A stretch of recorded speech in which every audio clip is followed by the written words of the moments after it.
बिस्मिल्लाहिर्रहमानिर्रहीम। अस्सलाम वालेकुम स्टूडेंट्स। आज हम अपना नेक्स्ट टॉपिक देखेंगे और हमारे पास नेक्स्ट जो क्वेश्चन है वो है जी, मैं इसको ज़रा ड्राइंग मोड में ले आता हूँ। हम कर लेते वो है सवाल हमारे पास, describe different problems that may occur while working with floating point numbers. जब आप फ्लोटिंग पॉइंट नंबर्स का इस्तेमाल कर रहे हैं तो मुख्तलिफ जो प्रॉब्लम्स आपको पेश आ सकते हैं वो कौन कौन से हैं। तो ये बेसिकली शॉर्ट क्वेश्चन में जो है वो लैंड करेगा हमारा ये क्वेश्चन। इसमें समझ लें आपके पास 3 शॉर्ट क्वेश्चंस आ जाएंगे, क्योंकि इसने 3 पॉइंट हमें बताए हैं, 3 प्रॉब्लम हमें बताए हैं। तो ये 3 शॉर्ट क्वेश्चन हमारे पास इस सवाल में आ जाएंगे। पहला हमारे पास आ जाएगा कैंसलेशन एरर, दूसरा हमारे पास अरिथमेटिक अंडरफ्लो और तीसरा हमारे पास अरिथमेटिक ओवरफ्लो। अब ये फ्लोटिंग पॉइंट नंबर के साथ जब आप वर्कआउट कर रहे हैं तो इस किस्म के प्रॉब्लम आपको आ सकते हैं। इससे पहले हम देख चुके हैं अंडरफ्लो और ओवरफ्लो, जब हम इंटीजर नंबर्स की बात कर रहे थे। तो ये भी कुछ ऐसे ही प्रॉब्लम्स हैं जो फ्लोटिंग पॉइंट नंबर्स में आपके साथ जो है पेश आ सकते हैं। जिसमें सबसे पहला प्रॉब्लम हमारे पास क्या है, cancellation error. Cancellation error occur due to manipulation of very large and very small। एक बहुत बड़ा नंबर फ्लोटिंग पॉइंट नंबर और एक बहुत छोटा फ्लोटिंग पॉइंट नंबर जब आपस में जो है वो मैनिपुलेट करेंगे, यानी जब उनके ऊपर हम कैलकुलेशन परफॉर्म करेंगे, उनको ऐड करते हैं फॉर एग्जांपल हम, तो आपको कोई अनएक्सपेक्टेड रिजल्ट जो है वो मिलेगा, यानी इनकरेक्ट रिजल्ट आपको मिलेगा। क्यों? क्योंकि लार्ज नंबर, बड़ा नंबर जो है वो कैंसल आउट कर देगा, इग्नोर कर देगा किसको? स्मॉल नंबर को। जब दोनों नंबर्स को हम क्या करेंगे, फॉर एग्जांपल ऐड करेंगे।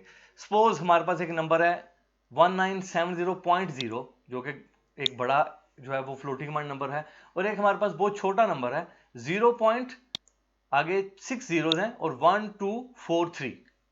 जब आप इन दोनों नंबर्स को सम करेंगे तो रिजल्ट आपके पास क्या आएगा, एडिशन का रिजल्ट क्या आएगा आपके पास, 1970.60। क्यों? क्योंकि उसमें ये जो 1243 वाला पार्ट है ये कैलकुलेशन के दौरान इग्नोर हो गया है। ऑन सम कंप्यूटर, या ऑन सम कंप्यूटर्स की जब बात कर रहे हैं तो इसमें हम यहां जो हम बात करेंगे, हम बात करेंगे स्पेसिफिक टू द कंपाइलर। कुछ कंपाइलर्स में जो है वो फ्लोटिंग पॉइंट नंबर जो है वो मुख्तलिफ तरीके से ट्रीट किए जाते हैं। कुछ कंपाइलर्स में या कंप्यूटर्स में या प्रोसेसर जो है वो उसको मुख्तलिफ तरीके से ट्रीट करते हैं। तो ये डिपेंड उसके ऊपर भी कर रहा है। इस रिजल्ट में वो कह रहा है जो वैल्यू हमारे पास है 0.000000124 जो है वो कैंसिल हो गया कैलकुलेशन के अंदर। तो ये है जी हमारे पास कैंसिलेशन एरर, जब आप एक बहुत बड़े और एक बहुत छोटे फ्लोटिंग पॉइंट नंबर्स के ऊपर कोई कैलकुलेशन परफॉर्म करते हैं तो इस किस्म के अनएक्सपेक्टेड रिजल्ट आपको मिलते हैं। तो आप इसमें ये भी सोच सकते हैं कि इससे क्या फर्क पड़ता है कि 1243 जो वैल्यू है अगर वो इग्नोर हो गई है तो इससे क्या फर्क पड़ता है। बिल्कुल जारी बात है, अगर एक नॉर्मल कोई कैलकुलेशन हो रही हैं जहां आपको परसीन या एक्यूरेसी या एक्यूरेट वैल्यू जो है वो आपका इशू नहीं है, तो फिर ये आपके लिए कोई इससे फर्क नहीं पड़ता कि ये 1243 वैल्यू इग्नोर होगी। लेकिन जहां स्पेशली इंजीनियरिंग फील्ड के अंदर, जब आप बात करते हैं और जहां आपको साइंटिफिक बड़ी एक्यूरेसी चाहिए, परसेंट हाई चाहिए आपको, तो वहां आपके लिए ये वैल्यू जो है ये 1243 ये वैल्यू भी बहुत मायने रखती है।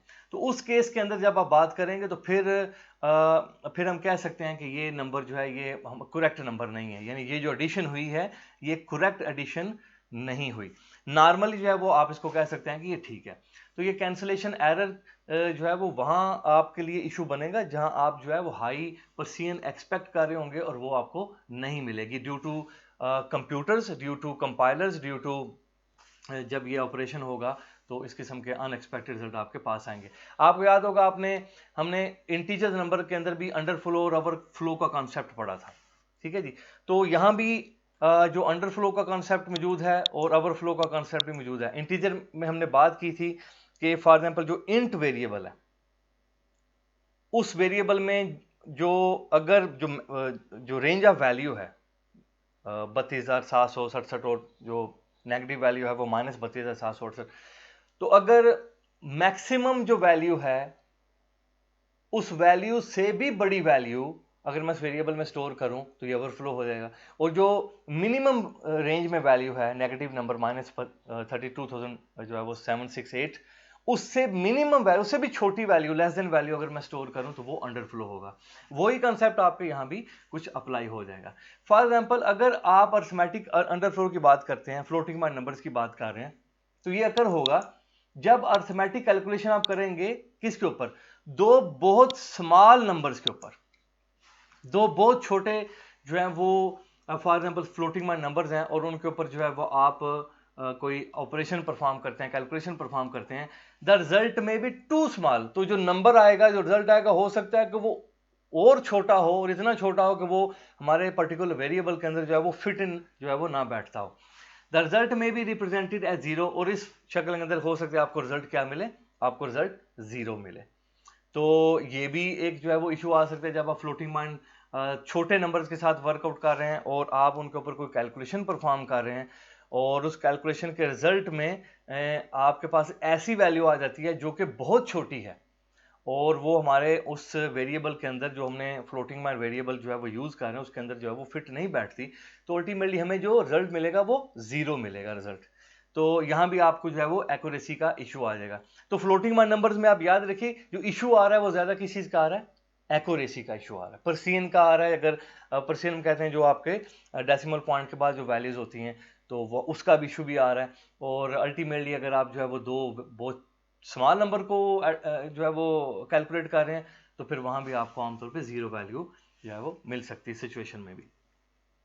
अरिथमेटिक ओवरफ्लो इसके बरक्स है जी, अंडरफ्लो के बरक्स। ये अगर होता है जब कैलकुलेशन परफॉर्म की जाती है, दो छोटे नहीं बल्कि दो बहुत लार्ज जो फ्लोटिंग पॉइंट नंबर्स हैं, अगर आप उनके ऊपर कैलकुलेशन परफॉर्म करें, तो उस शक्ल में भी आपके पास जो वैल्यू है वो इतनी बड़ी आ जाएगी कि वो आपके वेरिएबल के अंदर जो है वो फिट नहीं बैठेगी, बल्कि आपको आउटपुट में कोई गार्बेज वैल्यू जो है वो देखने की जो है मिलेगी इस सिचुएशन में। फॉर एग्जाम्पल यहाँ हमने ऊपर देखा था लास्ट टाइम, ये हमारे पास फ्लोट है, तो फ्लोट में ये हमारे पास एक रेंज है।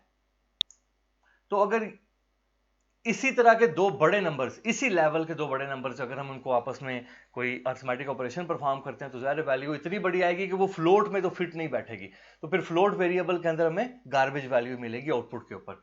तो इस किस्म के जो है वो अनएक्सपेक्टेड रिजल्ट जो है वो हमें मिल सकते हैं जब हम फ्लोटिंग पॉइंट नंबर्स के साथ जो है वो वर्कआउट कर रहे हैं। तो ये तीन शॉर्ट क्वेश्चन आप याद रखिएगा। इससे पहले हमने अंडरफ्लो ओवरफ्लो जो है वो इंटीजर्स जब हम डिस्कस कर रहे थे, तो वहाँ भी हमने उनकी बात की थी। तो इनको भी आप देखिएगा, जब आप फ्लोटिंग पॉइंट नंबर्स की बात कर रहे होते हैं तो वहाँ भी आपको इस किस्म के प्रॉब्लम नज़र आते हैं। तो उसके बाद हमारे पास जो है वो नेक्स्ट शॉर्ट क्वेश्चन क्या है जी, एक्सप्लेन करें साइंटिफिक और एक्सपोनेंशियल नोटेशन जो है वो फ्लोटिंग पॉइंट नंबर्स की।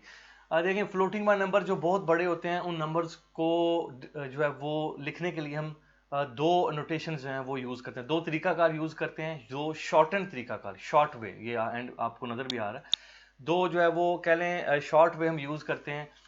एक है जी साइंटिफिक फॉर्म, और एक है हमारे पास एक्सपोनेंशियल फॉर्म या एक्सपोनेंशियल नोटेशन आप उसको कह लें। और इन एक्सपोनेंशियल जो नोटेशन है इसके वो कह रहे हैं जी दो पार्ट्स होते हैं, एक मंटीसा और एक हमारे पास एक्सपोनेंट पार्ट होता है जी। तो इसमें जो जनरल फॉर्म है हमारे पास फ्लोटिंग पॉइंट नंबर्स को एक्सपोनेंशियल फॉर्म के अंदर लिखने की, वो भी उसने आपको बता दी है, वो आप देख सकते हैं। ये m जो है वो हमारे मंटीसा को जो है वो पोर्ट्रेट कर रहा है, ये e जो है हमारे एक्सपोनेंट पार्ट को जो है वो शो कर रहा है हमारे पास। तो उसके बाद इस डेफिनेशन में आगे में बता रहा है जी के वैल्यू, अच्छा ये मैं बता दूं, ये एक सेमी इंपॉर्टेंट सा शॉर्ट क्वेश्चन है, ये सिर्फ आपको इन्फॉर्मेशन देने के लिए, क्योंकि यहाँ फ्लोटिंग पॉइंट नंबर्स की बात हो रही है और बड़े बड़े फ्लोटिंग पॉइंट नंबर्स की वो कह रहा है बात कर रहे हैं, क्योंकि ऊपर उसने कहा जी बड़े नंबर्स को जब हम ऐड कर रहे हैं या बहुत दो छोटे नंबर्स को ऐड कर रहे हैं, तो जिस तरह वो आप लॉगरिथम की बात करते हैं, मैथ के अंदर आप बात करते हैं, देखें मैथमेटिक्स के अंदर या स्टैटिस्टिक्स के अंदर जो है वो बड़े बड़े जो फिगर्स हैं उनको जो है वो आप लॉगरिथम के जरिए जो आप रिजॉल्व करते हैं, उनको उसमें कन्वर्ट करते हैं, फिर वो एंटी लॉग लेते हैं, फिर रिजॉल्व करते हैं। तो इस तरह, तो इसी तरह बड़े फ्लोटिंग पॉइंट नंबर जो हैं उनके लिए जो है वो हम ये दो किस्म की नोटेशन जो है यूज़ करते हैं उनको एक शॉर्ट फॉर्म में लिखने के लिए। तो इसमें जो एक्सपोनेंशियल फॉर्म है इसको हम यूज भी कर सकते हैं अपने प्रोग्राम के अंदर। जो एक्सपोनेंशियल फॉर्म है उसको यूज भी करेंगे अपने प्रोग्राम के अंदर। एक बहुत बड़ी वैल्यू है, तो बजाय कि मैं वो वैल्यू लिखूं वेरिएबल में स्टोर करते वक्त मैं वो पूरी वैल्यू लिखूं, तो मैं उसको एक्सपोनेंशियल फॉर्म में भी लिख सकता हूं। तो इसीलिए वो बता रहा है एक्सपोनेंशियल फॉर्म का जो जनरल फॉर्म है वो हमारे पास जो है वो कुछ ऐसे है हमारे पास। एन जो है वो कोई भी वैल्यू है हमारे पास, M for mantissa, E for exponent, ये जो हमारे पास एक्सपोनेंट जो वैल्यू है वो एन जो है उसको रिप्रेजेंट कर रहा है। तो आप इसको जनरल फॉर्म इसकी ये भी लिख सकते हैं कैपिटल ई के साथ और स्मॉल ई के साथ भी आप लिख सकते हैं। यहाँ कुछ चीज़ें जो है वो आपको बता रहा है कि जी मेंटिसा और जो एक्सपोनेंट हैं वो पॉजिटिव और नेगेटिव भी हो सकते हैं। एक्सपोनेंट जो है वो लाजमी तौर पर कोई ना कोई इंटीजर वैल्यू ही होनी चाहिए और होगी, ठीक है जी। ये कोई रैशनल या इरेशनल नंबर, कोई रियल नंबर जो है वो ये नहीं हो सकता, ठीक है जी। और जो एमेंटिसा वैल्यू है, एब्सोल्यूट जो एमेंटिसा वैल्यू है वो लाजमी तौर पे जो है वो 1.0 से लेके 10 के दरमियान होनी चाहिए, ठीक है जी। 1 से लेके 10 के दरमियान, 1 भी उसमें शामिल है। तो यहाँ उसने एक एग्जांपल भी दी है जिससे आपको अंदाजा हो जाएगा। फॉर एग्जांपल वो कह रहा है हमारे पास एक फ्लोटिंग पॉइंट नंबर है 1000.0, तो इसको आप साइंटिफिक फॉर्म में अगर लिखना चाहें तो आप क्या लिखेंगे, 1.0 मल्टीप्लाई 10⁻3। तो ये उसने उसको नॉर्मलाइज फॉर्म में लिख दिया 1.0, ठीक है जी। तो 1.0 और कितने जीरो आपने डिजिट आपने ट्रांसफर किए हैं, 3, तो फिर वो आपके पास जो है वो क्या बन जाएगी, पावर 3।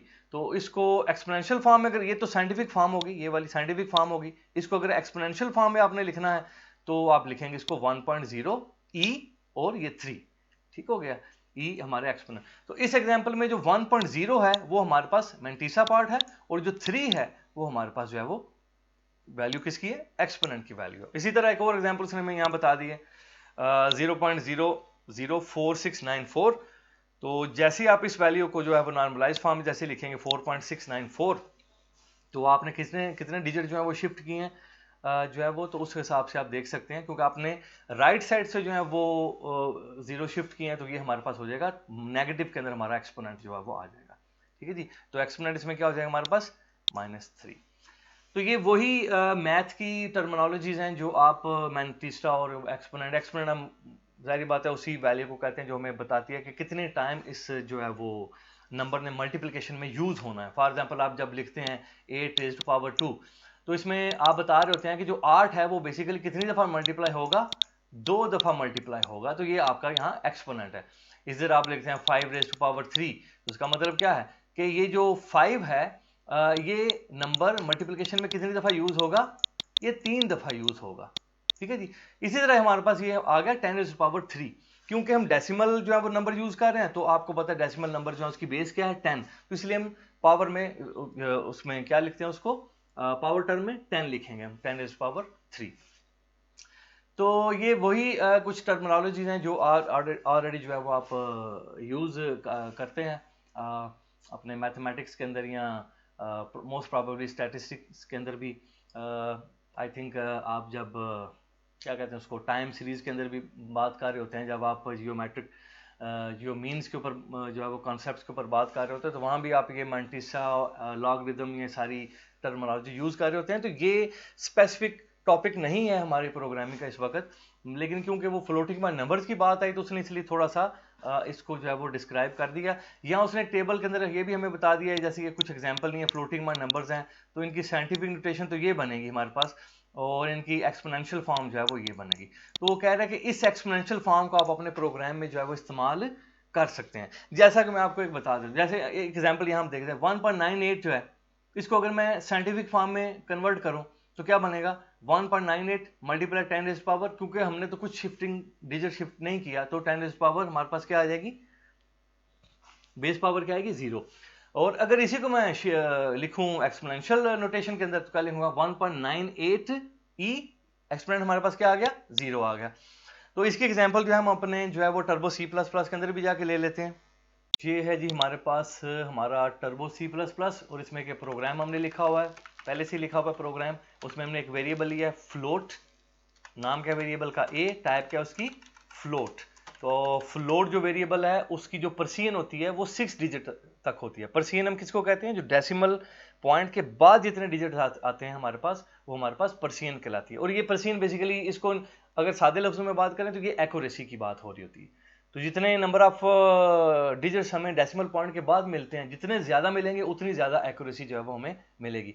तो जो फ्लोट की पर्सियन है वो हमारे पास 6 है, और इस तरह जो डबल की पर्सियन है वो हमारे पास जो 15 के जो है 15 है। तो इसलिए अगर आप को हाई एक्यूरेसी चाहिए तो फिर आप डबल डाटा टाइप को यूज़ करेंगे, अदरवाइज आप फ्लोट के साथ भी जो है वो काम चला सकते हैं। तो यहाँ फिल वक्त हमने एक फ्लोट वेरिएबल लिया और उस फ्लोट वेरिएबल में मैंने वैल्यू क्या स्टोर की, 1.2, और एक्सपोनेंट क्या है -2। तो बेसिकली ये वैल्यू किसके बराबर है, ये वैल्यू बराबर है हमारे पास, यहां कमेंट में मैं लिख देता हूं, सॉरी ये कमेंट सेमीकोलन के बाद। तो ये वैल्यू हमारे पास किसके बराबर है, अगर वो -2 है तो इसका मतलब है कि 0.012 हो जाएगा ये, ठीक है जी। तो नेगेटिव है ना हमारे पास जो है वो n आ रहा, एक्सपोनेंट जो है हमारे पास नेगेटिव वैल्यू आ रही है। तो ये नेगेटिव वैल्यू का मतलब है, अगर इसको साइंटिफिक फॉर्म में अगर हम देखें तो ये बन जाएगा 1.2, ये क्या बन जाएगा 1.2 मल्टीप्लाई जो है वो 10 रेज टू पावर के लिए हम क्या यूज कर लेते हैं, यहां ये यूज कर लेते हैं 10 रेज टू पावर 2 -2, ठीक हो गया। तो ये साइंटिफिक इसकी नोटेशन होगी। और इसको अगर हम इन जनरल डेसिमल फॉर्म में लिखना चाहते हैं तो फिर क्या करेंगे, क्योंकि ये -2 है तो हम इसको, ये नेगेटिव हमारे पास जो है वो एक्सपोनेंट बेस पावर आ रही है, तो इसको हम क्या लिखेंगे, कितने डिजिट हम शिफ्ट करेंगे उधर 1 के लेफ्ट साइड के ऊपर 0.012। और अगर मैं फ्लोट यूज कर रहा हूं तो फिर पर्सियन क्या होगी 6 की, तो आगे फिर क्या मुझे मिलेगा 3 0 मिल जाएंगे, ठीक हो गया। तो अगर इस वैल्यू को मैं स्टोर कर रहा हूं ए वेरिएबल में और एक्सपोनेंट मैंने लिखा हुआ है -2, यानी कि अगर आप इस वैल्यू को अंडरस्टैंड नहीं कर रहे तो इसको अंडरस्टैंड कर सकते हैं ना, ये साइंटिफिक फॉर्म में लिखा हुआ है। तो ये वैल्यू किसके बराबर बन जाएगी, अगर -2 है तो ये बन जाएगी 1 भी आपके जो है वो राइट साइड के ऊपर शिफ्ट होगा, और फिर एक 0 भी शिफ्ट होगा क्योंकि -2 है। तो 1 भी शिफ्ट हुआ, वो 2 के साथ आ गया, फिर एक 0 भी शिफ्ट हुआ, तो वैल्यू क्या बन गई 0 1 2 0 0 0।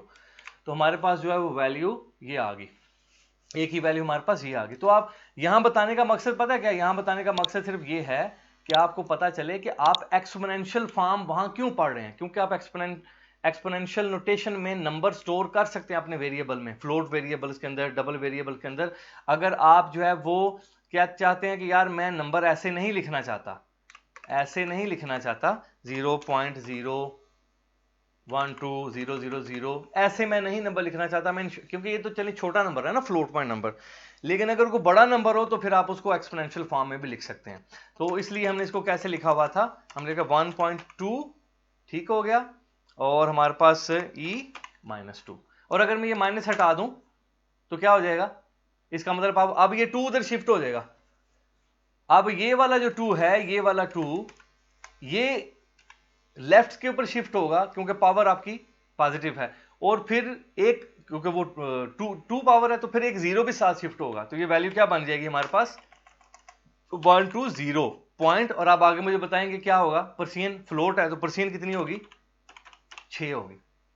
तो ये हमारे पास जो है वो पर्सियन है। ये हमारे पास जो कंपाइलर है थोड़ा सा इशू करता है कभी कभी, तो उससे आप परेशान मत होइएगा, तो दोबारा ट्राई कर लेते हैं। अदरवाइज आपको जो वैल्यू मिलेगी वो कौन सी वैल्यू मिलेगी 1.2120 पॉइंट, और आगे आपको 6 डिजिट जो है वो आपको मिलेंगे। आई थिंक वो थोड़ा प्रॉब्लम करेगा, तो इसको हम जो है वो बाद में कुछ रैंडम वैल्यू भी जनरेट कर रहा है।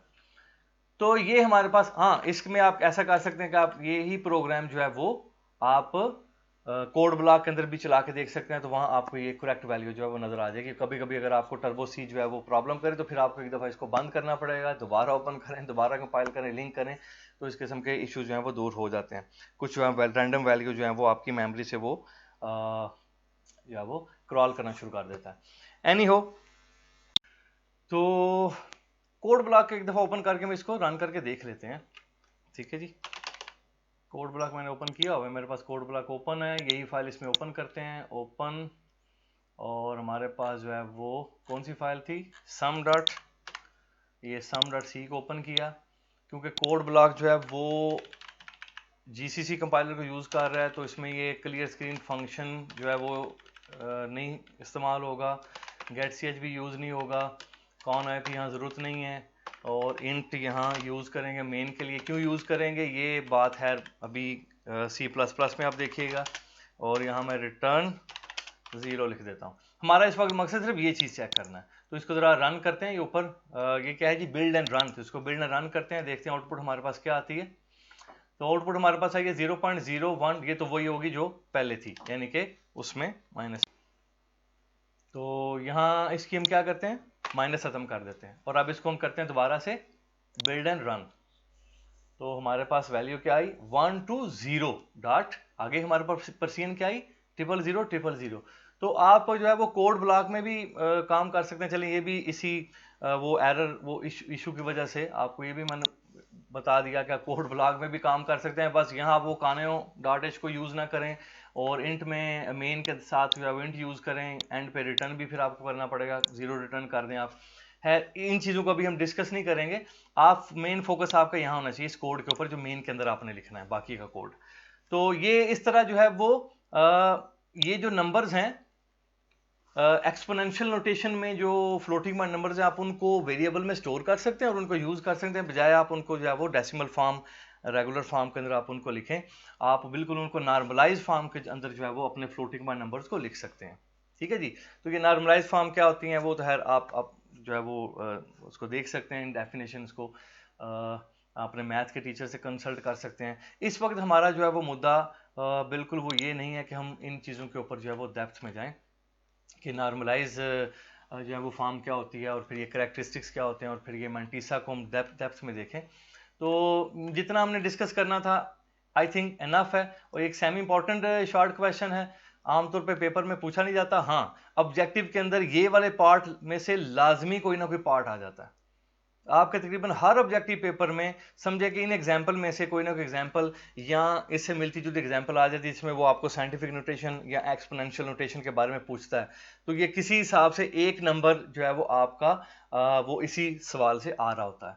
तो इस चीज़ का ख्याल रखिएगा, इसको बिल्कुल इग्नोर मत कीजिएगा, इन एग्जाम्पल को भी देखिएगा और ये थोड़ा सा कॉन्सेप्ट भी समझ लीजिएगा।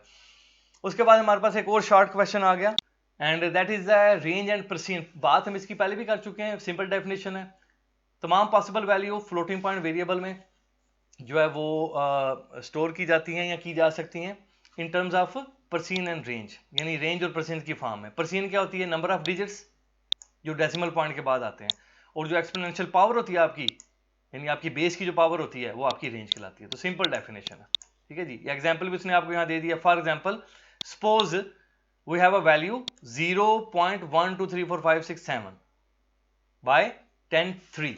तो परसेंट इसकी क्या होगी, डेसिमल पॉइंट के बाद कितने डिजिट्स हैं, 7, तो परसेंट 7 होगी। और इसकी रेंज क्या होगी, जो एक्सपोनेंशियल पावर है 3, तो रेंज 3 होगी। तो ये एग्जांपल आप इसमें कोड कर दीजिएगा, वेरी सिंपल शॉर्ट क्वेश्चन।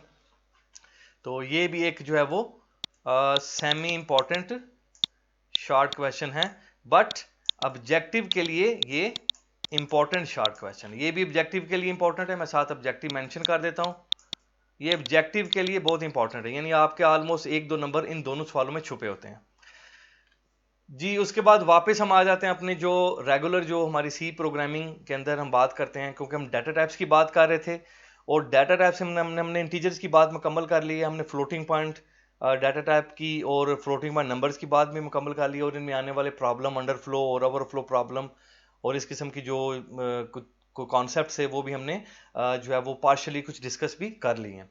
अब हमारा नेक्स्ट जो शॉर्ट क्वेश्चन है वो बड़ा इंपॉर्टेंट शॉर्ट क्वेश्चन है, पेपर में बहुत दफ़ा पूछा गया है, और वो है करैक्टर डाटा टाइप को जरा बताएं सी लैंग्वेज में ये क्या है। तो floating point data type, integer data type, और उसके बाद हमारे पास कौन सी आ गई, करैक्टर डाटा टाइप। तो करैक्टर डाटा टाइप यूज होती है स्टोर करने के लिए, किसको, करैक्टर वैल्यूज को। बिल्कुल सही है जी। मेमोरी में कितने बाइट कंज्यूम करेगा कोई भी करैक्टर वेरिएबल, 1 बाइट। जैसे इंट कितने करता है, 2, और फ्लोट 4, डबल 8, ठीक है जी। और ये भी वेरी कर रहा होता है आपके कंप्यूटर और कंपाइलर के, ठीक है जी। तो करैक्टर जो है वो 1 बाइट आपकी मेमोरी में ले रहा होता है। ये यूज होता है किसको रिप्रेजेंट करने के लिए, किसी लेटर को, किसी नंबर को, कोई पंक्चुएशन मार्क को, कोई या और जो बाकी सिंबल्स आपके कीबोर्ड के ऊपर आपको नजर आते हैं उनको जो है वो प्रेजेंट करने के लिए या स्टोर करने के लिए, तो आप यूज करते हैं character data type. Character values are normally लिखी जाती हैं किसमें, सिंगल कोट्स के अंदर लिखी जाती हैं। जो स्ट्रिंग्स होती हैं यानी कलेक्शन ऑफ करैक्टर वो डबल कोट्स के अंदर, जबकि जो करैक्टर्स होते हैं वो सिंगल कोट्स में आपके पास लिखे जाते हैं। It can represent individual character such as, ठीक है जी, आप इनको ऐसे लिख सकते हैं, ए तो आपने सिंगल कोड यूज करने हैं, एक्स है सिंगल कोड आपने 5 सिंगल कोड आपने यूज करने हैं, एंड सो ऑन।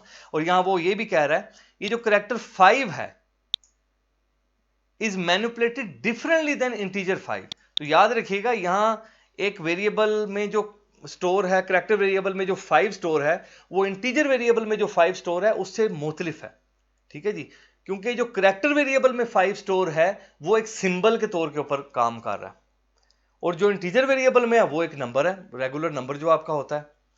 तो लेकिन वो कह रहा है ये पॉसिबल है कि आप परफॉर्म कर सकते हैं मैथमेटिकल ऑपरेशन करैक्टर वैल्यूज के ऊपर भी। अब ये बड़ी हैरत वाली बात है, कह रही है अब करैक्टर वैल्यूज के ऊपर भी ऑपरेशन परफॉर्म कर सकते हैं। भाई मैं डॉलर साइन को हैश साइन में जमा कैसे कर सकता हूं, भाई मैं ए और एक्स को आपस में जमा कैसे कर सकता हूं, लेकिन वो कह रहा है कि ये काम आप कर सकते हैं, ये पॉसिबल है। तो भाई उसकी वजह भी वो आपको देगा, ठीक है जी। जैसे इस प्रोग्राम में आप देख सकते हैं उसने एक एग्जांपल आपको दी है, ये बड़ी इंपॉर्टेंट एग्जांपल है, ठीक है जी। इस एग्जांपल में उसने क्या किया है कि हमारे पास जो है वो दो करैक्टर वेरिएबल उसने लिए हैं, CH1 और CH2। CH1 में उसने क्या स्टोर किया, करैक्टर 2 सिंगल कोट्स के अंदर। ये 2 इंटीजर 2 नहीं है बल्कि ये करैक्टर 2 है। और इस तरह करैक्टर जो CH2 वेरिएबल उसके अंदर उसने 6 स्टोर किया, ठीक है जी। और फिर सम वेरिएबल के अंदर दोनों को जमा कर दिया। नॉर्मली देखने में तो बिल्कुल ठीक लग रहा है कि यार ये 2 है और ये 6 है तो दोनों जमा हो जाएंगे तो जवाब क्या आ जाएगा, हमारे पास 8 आ जाना चाहिए जवाब, जो नॉर्मली नजर आ रहा है। लेकिन जब हम इन सिंगल कोड्स को देखते हैं तो फिर बात थोड़ी मशकूक हो जाती है। हम कहते हैं यार ये सिंगल कोड फिर लगाने की जरूरत क्या है, भाई सिंगल कोड लगाए हैं क्यों, क्योंकि ये 2 जो है ये नॉर्मल डिजिट नहीं है, नंबर नहीं है 2, बल्कि ये करैक्टर 2 है। इस वक्त ये एक सिंबल है, ये 6 भी एक सिंबल है। तो भाई ये फिर 2 और 6 को जमा तो ये हो ही नहीं सकते। अगर ऐसे हम बात करें, अगर ये 2 और 6 ये करैक्टर्स हैं, ये सिंबल्स हैं, ये नंबर्स नहीं है, तो फिर ये जमा कैसे हो जाएंगे। तो जी ये जमा भी हो रहे हैं और रिजल्ट भी सम में आ रहा है, और सम को हमने डिस्प्ले भी करवा दिया और रिजल्ट हमारे पास जो है वो 104 आ गया। अब आप सोच रहे होंगे यार 2 और 6 को जमा करने से रिजल्ट 104 कैसे आ गया। जी उसकी वजह ये है आज की, तो आपको याद होगा आज का हमने करैक्टर स्कीम्स की जो है वो कोडिंग स्कीम्स की बात की थी पार्ट 1 के अंदर जो है, तो उसमें आज की कोडिंग स्कीम भी है जिसमें जो है वो 255 जो है वो करैक्टर्स 256 करैक्टर्स जो है वो सपोर्ट करती है 0 से लेके। तो उसमें हम देख सकते हैं, मैं आपको यहाँ टेबल दिखाता हूँ, हमारे पास एक टेबल है आस्की का, ये आस्की का हमारे पास टेबल है। ये देखें, ये है हमारे पास करैक्टर वैल्यू, जो रेड में लिखी है ये करैक्टर वैल्यू है, ये रेड में जो लिखी है करैक्टर वैल्यूज है, और ये हमारे पास उनके आस्की कोड्स हैं जो डेसिमल में लिखे हुए हैं। ये जो पहला कॉलम है ये हमारे पास आस्की कोड्स हैं, और ये जो रेड कॉलम है ये हमारे पास करैक्टर वैल्यूज हैं। फॉर एग्जांपल अगर आप कीबोर्ड से 2 प्रेस करते हैं, ये देखें ये 2 है जी। अगर 2 एज ए करैक्टर प्रेस करते हैं तो 2 का डेसिमल क्या है 50, और 6 का डेसिमल क्या है 54। नजर आ रहा है आपको ये 50, ये मैं आपको थोड़ा सा जूम कर देता हूं, अगर मैं इसको जूम कर सकता हूं तो देखें ये 2 जो है इसका डेसिमल ये 50 है और 6 का 54। तो जब आप करैक्टर टाइप वेरिएबल्स को आपस में जमा कर रहे होते हैं तो बेसिकली वो सिंबल जमा नहीं हो रहे होते, बल्कि उनका आस्की कोड एक दूसरे के साथ जो है वो मैनिपुलेट हो रहा होता है।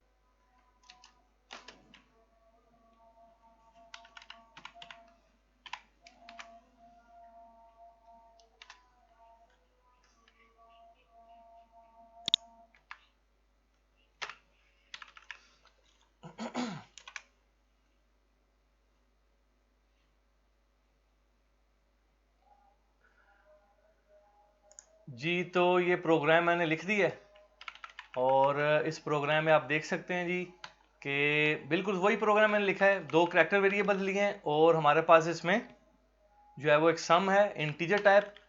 ए में हमने क्या स्टोर किया, सिंबल 2 नॉट नंबर 2, और बी में क्या स्टोर किया, करैक्टर 6 यानी सिंबल 6 नॉट जो हमारे पास जो वो इंटीजर नंबर 6 होता है, ठीक है जी। और दोनों को जमा किया है और इसको हम रन करके हमने देखा है तो हमारे पास रिजल्ट क्या आया है 104, ठीक है जी। दोबारा रन कर लेते हैं इसको, 104 हमारे पास रिजल्ट आ गया।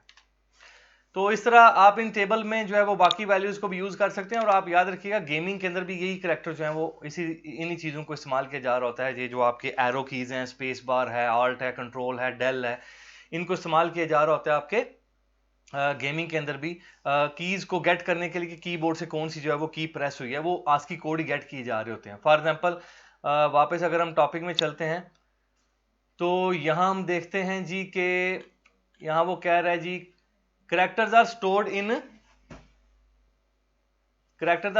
ASCII code form.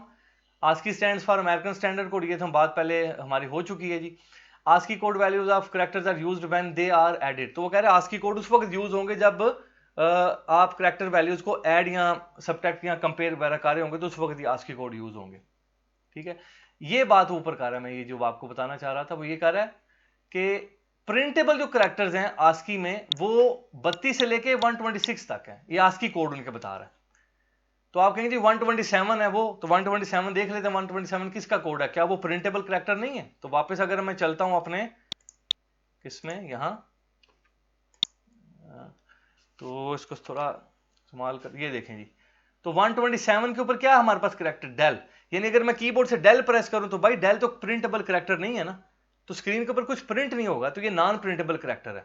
तो 127 अगर कोई बंदा कीबोर्ड से डेल प्रेस करे, और ये इनपुट में ये आगे चल के इंशाल्लाह देखेंगे हम, जब हम इनपुट चैप्टर नंबर 10 में सीखेंगे कि इनपुट यूजर से कैसे करते हैं। तो अगर कोई यूजर डेल प्रेस करे तो मुझे कैसे पता चले कि मैं इस यूजर ने कीबोर्ड से डेल प्रेस किया है? तो मैं क्या करूंगा, जो भी की उसने प्रेस की उसका आस्की कोड मैं जो है वो क्रिएट करूंगा, और मैं उसको मैच करूंगा 127 से। अगर वो 127 के बराबर हुआ तो मुझे पता चलेगा कि कीबोर्ड से डेल प्रेस हुआ है, और उस डेल के अगेंस्ट फिर मैं कोई इवेंट या कोई एक्शन परफॉर्म कर सकता हूं, कोई फंक्शन कॉल करना हो, किसी ऑब्जेक्ट को मूव करना हो, कुछ भी जो इवन दो गेमिंग में आप चीजें समझते हैं, जो स्पेशली गेम डेवलपर के शौकीन हैं वो इन चीजों को जो है वो ज्यादा बेहतर तरीके से अंडरस्टैंड कर सकते हैं। तो ये आस्की टेबल जो है वो आप इंटरनेट से कहीं से भी देख सकते हैं, इनकी आस्की कोड आप देख लीजिए, और फिर आप इसके ऊपर जो है वो मुख्तलिफ थोड़ा एक्सपेरिमेंट भी जो है वो कर सकते हैं। तो हमारे पास जो है वो हमने ये कोड रन करके भी देख लिया। ठीक है जी, तो इसमें अगर मैं वैल्यू बदलता हूं, फॉर एग्जांपल मैं इसको कर देता हूं चेक करने के लिए सिंपल 8, तो मैं इसको दोबारा रन करता हूं, तो ये 106 होगी हमारे पास वैल्यू। तो 8 की जो वैल्यू है वो हमारे पास क्या है जी, 8 ये है हमारे पास, और उसकी वैल्यू 56 है, ये 56 लिखा हुआ।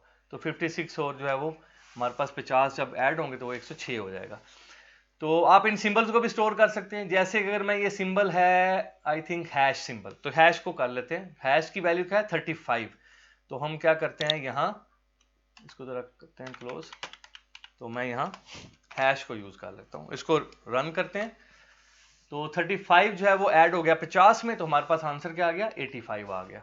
तो अब आपको थोड़ी अंडरस्टैंडिंग, अब आप ये जरूर सोचें कि यार ये 2 जो ऊपर है ये 2 लिखा हुआ है, ये भाई नंबर नहीं हो सकता, क्योंकि अगर ये नंबर होता तो ये इस हैश में कभी भी जमा ना होता, और अगर ये जमा हो रहा है तो पीछे कहानी कोई और है, और वो कहानी हमने जो है वो राज हमने ओपन कर दिया, और वो ये है कि जब ये करैक्टर वैल्यूज आपस में मैनिपुलेट होती है तो उनका बेसिकली कोड मैनिपुलेट हो रहा होता है, जो उनका आस्की कोड होता है। तो ये हमारे पास जो है वो करैक्टर डाटा टाइप की कुछ बात है, इंपॉर्टेंट शॉर्ट क्वेश्चन है, ये आप लाजमी देखिएगा, इसको रीडिंग कर लीजिएगा यहाँ तक। आगे एग्जाम्पल है, कुछ देखना चाहें तो आप देख सकते हैं।